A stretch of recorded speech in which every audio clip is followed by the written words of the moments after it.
La conoscete Carmela, sì? Chi si chiama Carmela? Nessuno? Dedicata a tutte le Carmele.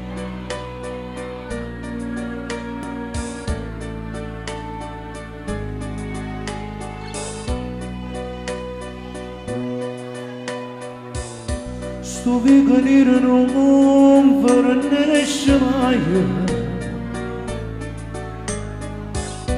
Eppure solo pagasse e se ne voglia.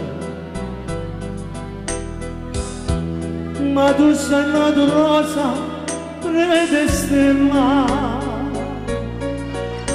caramella nera, caramella. Tu gli anni solo si finiscono vero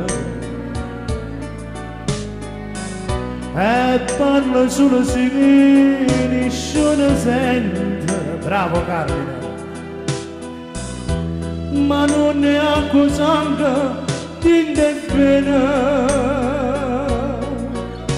caramella nera, caramella nera. Si l'amore contrario per amarti e tu lo sai, si rimane solo tante speranze e tu lo sai, non mi può far aspettare fino a domani a stringermi le braccia per stasera, caramella nera, caramella nera.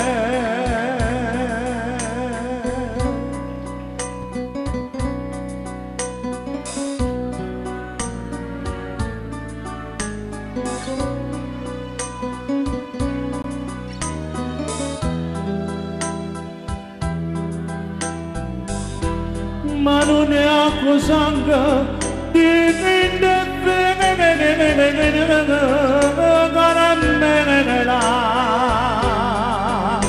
caramella nera.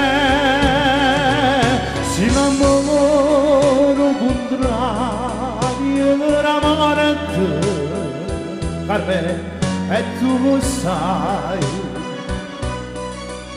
si rimane solo tante speranze, Carmela, e tu lo sai,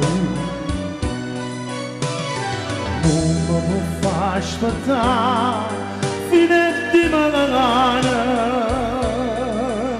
a stringermi le braccia per stasera, caramella nera, caramella nera, caramella nera.